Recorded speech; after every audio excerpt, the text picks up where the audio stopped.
A modern house begins to lose heat within hours after the heating is turned off. After one night, it becomes cold.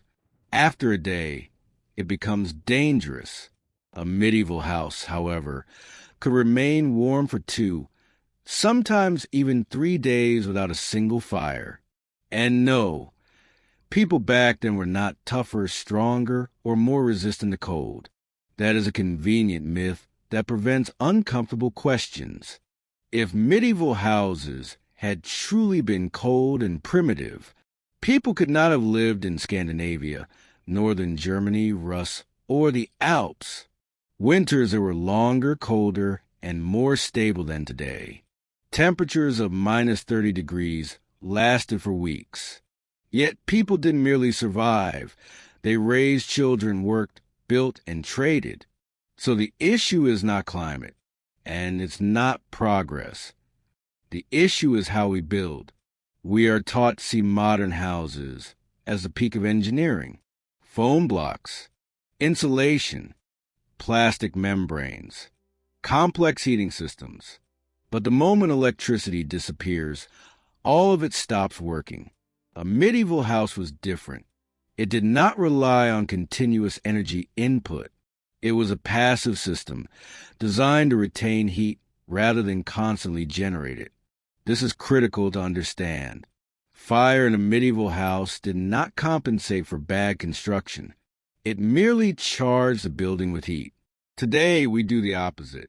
We build cold shells and try to compensate with constant heating. That is why modern homes behave like houses of cards. As long as energy flows, everything seems fine. The moment it stops, the system collapses. A medieval house did not produce warmth. It prevented warmth from escaping. That difference is fundamental, and it is rarely discussed today. To understand how this worked, we must forget radiators, boilers, and warm air, and return to basic physics. Because medieval builders did not fight the cold. They understood it, and the first principle they relied on was not fire, but mass. After examining the basic construction principles of medieval houses, it becomes clear that their incredible ability to retain heat relied not only on materials, but also on architectural design, layout, and an implicit understanding of thermodynamics. Medieval builders knew that a house was not just a shell, but a complex system that accumulates and distributes energy efficiently. Walls often combined wood, clay, and straw. Clay acted as a thermal battery. During the day, it absorbed heat from the sun or the hearth, and at night, it slowly released it back into the house. Straw was a natural insulator. Millions of tiny air pockets trapped heat, preventing it from escaping quickly. This multilayer structure allowed the walls to function as a heat reservoir, slowly releasing warmth even during freezing nights without a fire. Windows were small and strategically placed to minimize heat loss.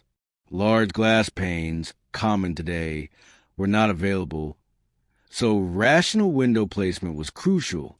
Thick fabric curtains were used to block drafts and provide an extra layer of trapped air, enhancing insulation. Doors were carefully fitted, and thresholds were high to prevent cold air infiltration.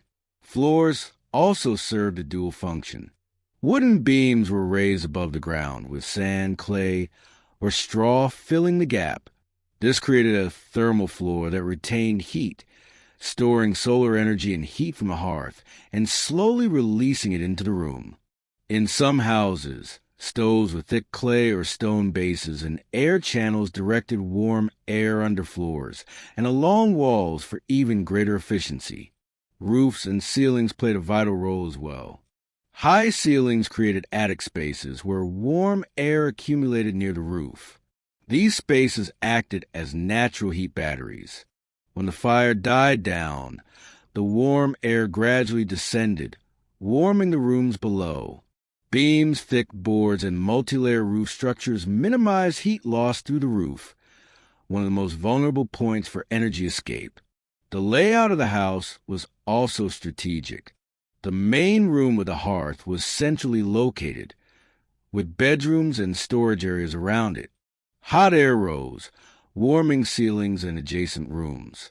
Even on cold winter nights, bedrooms remained comfortable despite the absence of a fire. This natural convection efficiently distributed heat without additional energy sources. Modern houses are built entirely differently.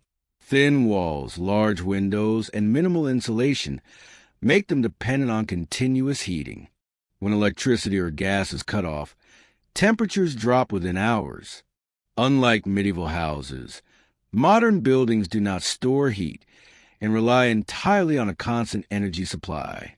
Medieval builders used natural materials that breathed, regulating humidity and temperature.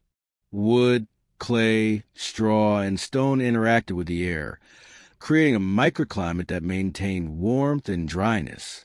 Modern materials like concrete, drywall, and plastic lack these properties. They either trap moisture, causing dampness and condensation, or lose heat quickly when the heating stops. Even furniture and interior arrangements contributed to heat retention. Heavy wooden chests, rugs, and curtains added insulation, and the hearth's placement utilized natural air movement to warm all rooms. In summary, the medieval house was a complete heat-retaining system. Thick multi-layer walls, small windows, high ceilings, natural ventilation, and strategic planning worked together, allowing comfortable temperatures to last up to 3 days without fire. Modern houses, in contrast, rely on continuous energy input and lose heat in just a few hours. The secret of the medieval house is not magic, but centuries of accumulated knowledge of physics and materials. When we talk about why medieval houses could retain warmth for 3 days without a fire, the key factors were materials and construction. Every part of the house, walls, roof, floors, worked as a unified system, holding heat and preventing its escape. Modern homes, even with insulation, cannot compare because our building techniques and approaches have changed completely. Let's start with the walls. Medieval walls were not thin or standard. They were layered structures, where each material had its purpose. The inner layer was usually a rough wooden framework, filled with a mixture of clay and straw, what was called a wattle and daub wall. Clay excels at storing heat and gradually releasing it back into the room. Straw acts as a natural insulator, trapping air and creating millions of tiny pockets that slow heat loss. On the outer layer, plaster or lime was applied. It protected the clay from rain, wind, and cold while maintaining a breathable structure, allowing moisture to escape without cooling the inner layers. The floor was another critical element. In most medieval houses, the floor was not just wooden planks, but a layered combination of clay, sand, and straw, sometimes with reed or straw mats underneath.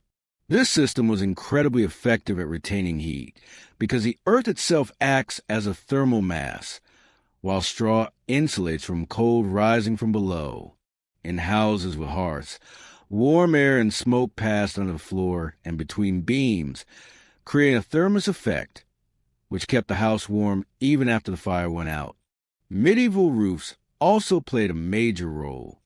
3-layered roofing included wooden beams on which straw or reed was laid, topped with a layer of clay and sometimes tiles. Thick thatched roofs created natural ventilation. Cold air stayed outside, while warm air was trapped inside. The layers of straw and clay acted as massive air cushions, preserving warmth in a house even when outside temperatures dropped below -20 degrees Celsius. Inside, with minimal heating, temperatures could remain comfortable for days. Modern houses, by contrast, are built very differently. We use thin drywall partitions, synthetic insulation, and plastic windows, which look neat but store heat poorly. Moreover, modern homes rarely breathe naturally. Synthetic materials block airflow, and as soon as the heating stops, the temperature drops in just a few hours. Modern panels and insulation lose heat quickly because they don't have capacity to store it the way clay and wood do. Equally important was the interior layout. Ancient peasants used thick fabric curtains, leather or felt partitions, and wool rugs to slow air convection. Stairs and doors were made tight to minimize heat loss through gaps. Modern homes, in comparison, often ignore these natural systems. Open a door, and warm air escapes instantly. Windows may be airtight, but do not store energy like thick clay or straw. In this way, the medieval house was a system designed for long-term autonomy. Every element, from floor to roof, was engineered to retain heat, regulate moisture, and provide comfort without constant fire. Our modern homes may seem high-tech, but they fail the test of time.